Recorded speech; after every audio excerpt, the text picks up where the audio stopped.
They called it the miracle of Waterloo.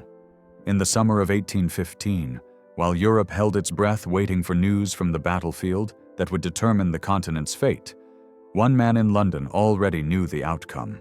Nathan Rothschild stood on the floor of the London Stock Exchange the morning after Napoleon's defeat.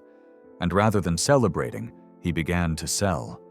Observers watched in horror as Britain's most powerful banker dumped government bonds with the urgency of a man fleeing catastrophe. Panic rippled through the trading floor. If Rothschild was selling, Wellington must have lost. Other traders followed his lead, desperate to salvage what they could before Britain's economy collapsed under French victory. Prices plummeted. Then, at the precise moment when British securities reached their lowest value, Rothschild reversed course. His agents swept through the exchange, purchasing bonds at a fraction of their worth. By the time official news arrived confirming Wellington's triumph, Nathan Rothschild had multiplied his fortune many times over. But the question that would echo through 2 centuries remained unanswered. How did he know? The answer begins not in London, but in a cramped Jewish quarter of Frankfurt, where a family of 10 children shared rooms above a coin shop marked by a red shield. Mayer Amschel Rothschild learned early that information moved faster than armies, and that trust, once established, could cross borders that soldiers could not. Born in 1744 into a world that confined Jews to ghettos and restricted their professions, Mayer transformed limitation into advantage. While others saw walls, he saw networks. He dealt in rare coins, a trade that brought him into contact with nobility who collected antiquities. Among his clients was Crown Prince Wilhelm of Hesse, one of the wealthiest men in Europe, whose fortune came from renting Hessian soldiers to foreign powers. Mayer did not merely sell coins to Wilhelm. He became indispensable, managing investments, arranging loans, and proving himself so reliable that when Wilhelm needed to hide his wealth from Napoleon's advancing armies, he entrusted millions to the Jewish banker from the Ghetto. The relationship between Mayer and Wilhelm revealed the fundamental vulnerability of European aristocracy in the age of revolution. Wealth meant nothing if it could be seized by invading armies. Ancient titles provided no protection when borders dissolved under cannon fire. Wilhelm possessed more gold than most kingdoms, but he could not move it, could not hide it, could not protect it through traditional means. Mayer could do all 3. He established secret accounts, created shell transactions, and moved Wilhelm's fortune through channels that Napoleon's agents could not trace. The Crown Prince's wealth traveled through Jewish merchant networks that had operated for centuries beneath the notice of Christian authorities. When Napoleon occupied Hesse and demanded Wilhelm's treasure, Mayer produced minimal amounts, while the real fortune remained hidden across multiple locations and jurisdictions. Wilhelm emerged from the Napoleonic Wars not only intact, but enriched, and Mayer emerged with something more valuable than gold. He had proven that the Rothschild family could be trusted with the wealth of princes. But Mayer's true genius lay not in amassing wealth himself, but in distributing power across Europe through his 5 sons. In 1798, he gathered them and outlined a vision that defied every convention of the age. Rather than keeping the family business in Frankfurt, he would send each son to a different financial capital. Amschel would remain in Frankfurt, securing the German base. Salomon would go to Vienna, the heart of the Habsburg Empire. Nathan, the most brilliant and ruthless, would conquer London. Kallman, later known as Karl, would establish operations in Naples, and James, the youngest, would build an empire in Paris. 1 family, 5 cities, 5 thrones. They would function as a single organism, communicating through coded letters and trusted couriers, sharing intelligence faster than any government, any army, any competitor. What Mayer proposed was not merely a business strategy, but a revolution in finance itself. The Rothschilds would become the first truly international banking network, operating across borders and beyond the control of any single nation. The plan required perfect timing, and history provided it. Between 1803 and 1815, Europe convulsed through the Napoleonic Wars, an era when governments burned through gold as quickly as their soldiers burned through powder. Traditional funding sources collapsed under the strain. Kings and emperors, desperate to keep armies in the field, turned to anyone who could deliver cash. The Rothschilds stepped into the void. Nathan in London began by smuggling gold to Wellington's armies in Spain and Portugal, circumventing Napoleon's blockades through a network of intermediaries that stretched from London through Frankfurt to the Mediterranean. The British government paid handsomely for this service, not merely for the gold itself, but for the impossible logistics of delivering it through enemy territory. Nathan's couriers moved through war zones with payments hidden in false-bottomed chests and sewn into clothing. French customs officers, Austrian border guards, Spanish guerrillas, none could effectively monitor the flow of Rothschild capital. The family did not take sides in any ideological sense. They financed whoever could pay, and increasingly, everyone needed to pay them. The mechanics of this operation revealed capabilities that no single nation possessed. When the British Treasury needed to pay Wellington's troops in Spain, traditional methods required shipping gold by sea around the French-controlled coast, a journey fraught with risk from privateers and storms. The Rothschilds offered an alternative. Nathan would receive payment in London. Then, through a series of coordinated transactions, his brothers would arrange for gold to appear in Portugal, drawn from reserves the family maintained across Europe. No single shipment crossed enemy lines. No obvious trail connected London to Lisbon. The gold simply materialized where Wellington needed it, drawn from a distributed network that functioned like a circulatory system beneath the surface of European commerce. The British government paid a premium for this service, but they paid it gladly. Victory depended on keeping armies supplied, and the Rothschilds delivered when others could not. Vienna provided the clearest example of how the Rothschilds transformed wartime necessity into permanent power. When Napoleon defeated Austria in 1809, the Habsburg Empire faced financial ruin. The government had printed so much paper money that currency became nearly worthless. Bread that cost 1 gulden in 1800 cost 15 by 1811. Soldiers went unpaid. Government contractors refused paper promises. The empire that had dominated Central Europe for centuries teetered on the edge of dissolution. Salomon Rothschild arrived in Vienna and proposed a solution. The Rothschilds would stabilize Austrian finances through a series of loans, but in exchange, they wanted something no Jewish family had possessed in Vienna for centuries: legitimacy. The Habsburg court, desperate and humiliated, agreed. Salomon began negotiating not merely as a banker, but as a power broker. He arranged loans that kept Austria in the war, funded the reconstruction of industries, and became so essential to Habsburg finances that in 1816, Emperor Francis I granted the 5 Rothschild brothers hereditary nobility. The family that had lived in a ghetto now held titles. But the titles were merely recognition of a reality already established. The Rothschilds had become indispensable to European power itself. The elevation to nobility carried implications that extended far beyond ceremony. In the rigid hierarchies of 19th century Europe, titles opened doors that money alone could not. Suddenly, the Rothschilds could attend court functions, negotiate directly with ministers, and enter social circles that had been closed to Jewish families regardless of wealth.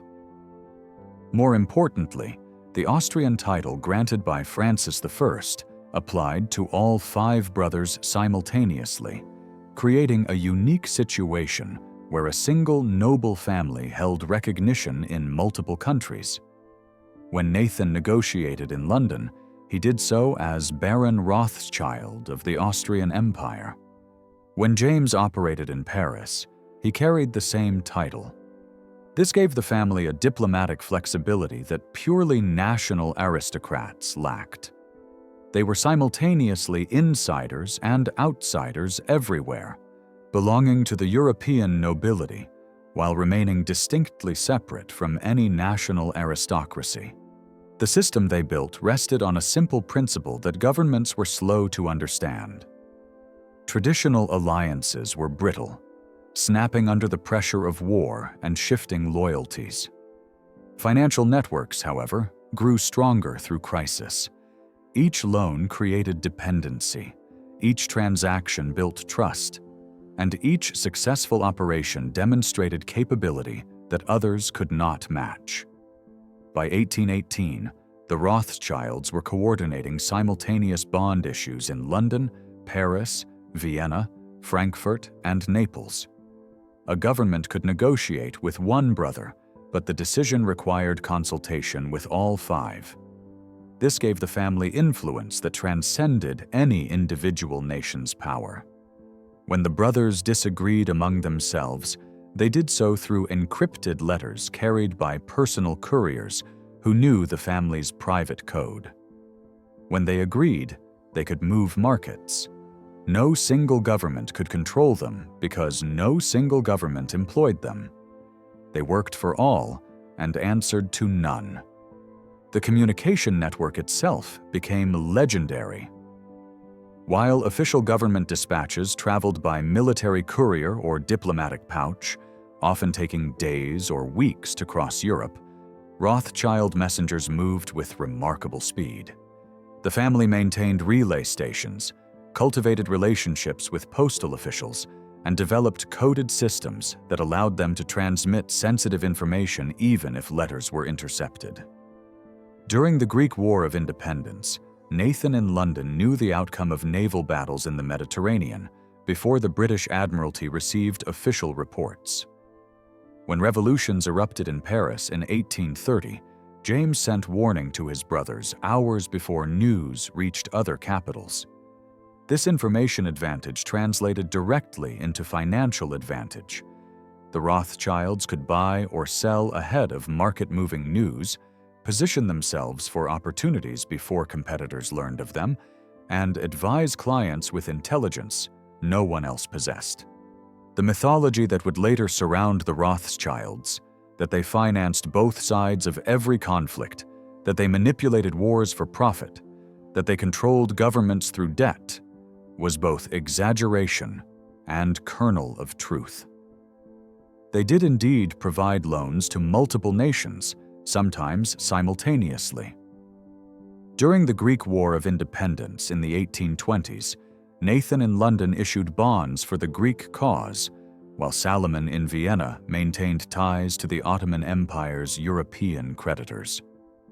When Belgium sought independence from the Netherlands in 1830, James in Paris helped finance the new Belgian state, while the family's Frankfurt and Vienna branches continued business with the great powers who opposed Belgian independence.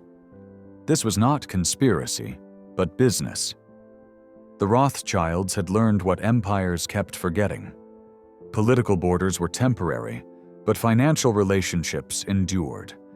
Yet the appearance of playing multiple sides concealed a more complex reality. The Rothschilds did not start wars or prolong them for profit. They responded to demands created by political decisions made by kings, emperors, and parliaments. When Austria needed funds to suppress Italian nationalism, Salomon provided them not because he supported Austrian imperialism, but because the Habsburg Empire was a client who paid reliably. When French revolutionaries needed loans to stabilize their new government, James negotiated with them not because he endorsed their politics, but because France represented too large a market to abandon. The family's genius lay not in creating demand for war financing, but in positioning themselves as the most efficient suppliers when that demand arose. Yet the family's influence carried a price measured not in gold, but in resentment.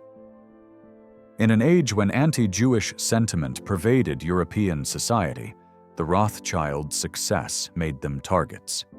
Pamphlets circulated claiming they had profited from Waterloo through treason rather than intelligence.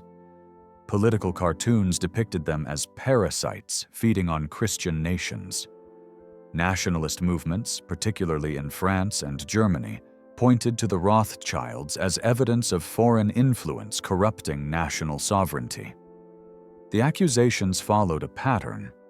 When the family succeeded, critics attributed success to manipulation rather than capability. When they accumulated wealth, observers claimed they had stolen it from Christian society rather than generated it through skill. When they crossed borders, nationalists accused them of owing loyalty to no country, conveniently ignoring that European law had denied Jews citizenship for centuries. The family responded not with denial, but with demonstration. They funded hospitals, museums, and cultural institutions. Nathan's widow donated funds to purchase Disraeli's home for preservation.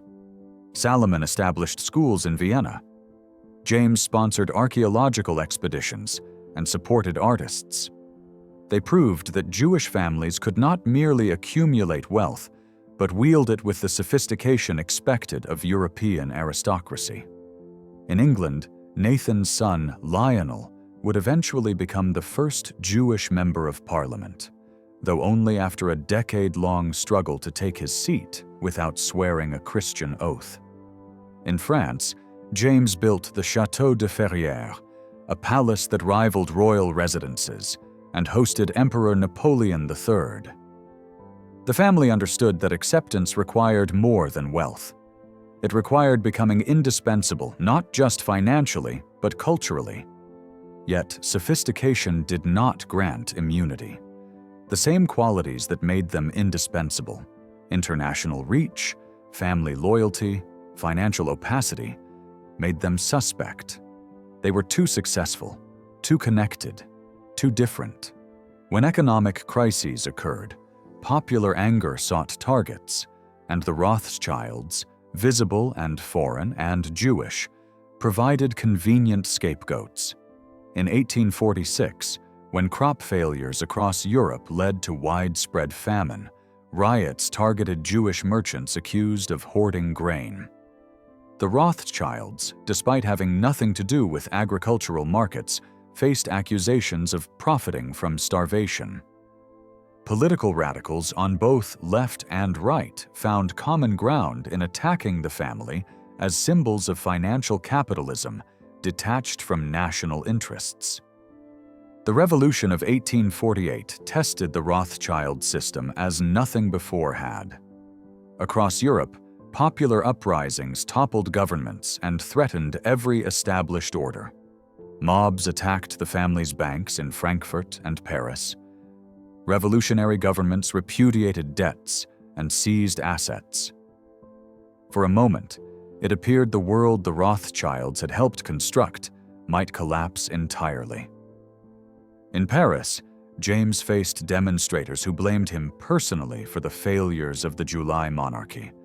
His mansion was threatened. His clerks fled. The bank closed its doors temporarily as violence swept the streets. In Frankfurt, Amschel confronted similar fury. The revolution seemed to target not merely kings, but the entire financial system that had sustained monarchical Europe. But the family survived where monarchies fell. They had diversified their holdings across nations and industries. they had maintained private reserves that no revolutionary government could locate. And crucially, they had established themselves as necessary even to revolutionaries. New governments, like old ones, needed loans.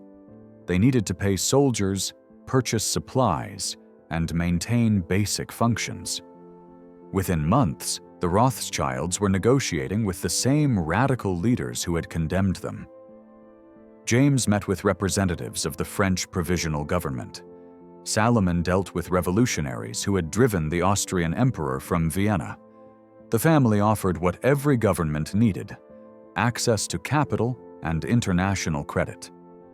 The revolutionaries, despite their rhetoric about overthrowing the old order, discovered they could not build a new one without the very bankers they had denounced. The revolutions failed. The Rothschilds endured. By the 1850s, the family had begun shifting focus from government loans to industrial investment. They financed railways across Europe, recognizing that infrastructure would generate wealth more reliably than sovereign debt. The first major railway projects in Austria, France, and Italy carried Rothschild funding. They invested in mining operations, particularly the Mercury mines of Almaden in Spain, which gave them control over a resource essential to silver and gold extraction worldwide. They funded the Suez Canal, understanding that control of trade routes meant influence over empires. The five brothers were aging now, and the next generation prepared to inherit an empire unlike any in history. Not territorial, but financial. Not governed by force, but by ledgers and contracts and the intricate web of credit that bound Europe together. Nathan died in 1836, struck down by an infection at the height of his power. Salomon lived until 1855, long enough to see Austria recover from revolution. Kalman died the same year, his Naples operations the smallest but still profitable. James outlived his brothers, dying in 1868 after witnessing the transformation of Paris under Napoleon III. Amschel, the eldest who had remained in Frankfurt, died in 1855 without direct heirs. They had lived to see their family's name become synonymous with wealth itself. To say someone was rich as a Rothschild became a saying in multiple languages, used by people who had never met a Rothschild and never would. Yet the question of what they had built remained contested. Were they visionaries who understood that economic interdependence might prevent catastrophic wars? Were they opportunists who profited from suffering while claiming neutrality? Or were they simply bankers, exceptionally talented, who recognized that the world was changing and positioned themselves at its center? The answer perhaps was all three, and something more difficult to categorize. A family that had transformed the nature of power itself, proving that in the modern age, those who controlled capital could rival those who controlled territory, and that a network built on trust and information could outlast any empire built on armies and conquest.